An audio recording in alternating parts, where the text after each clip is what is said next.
चिक्ने छ्या माया भिडियो बनाएको त के भन्नु भन्नु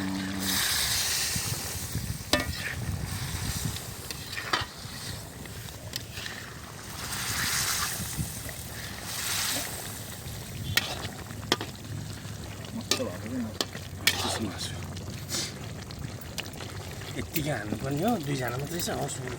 यो यहीँ राखेको त्यहीँ छोड्नु यो 4 जना 5 जना ठिक्क हुन्छ कि 5 जना ठिक्क हुनु माछा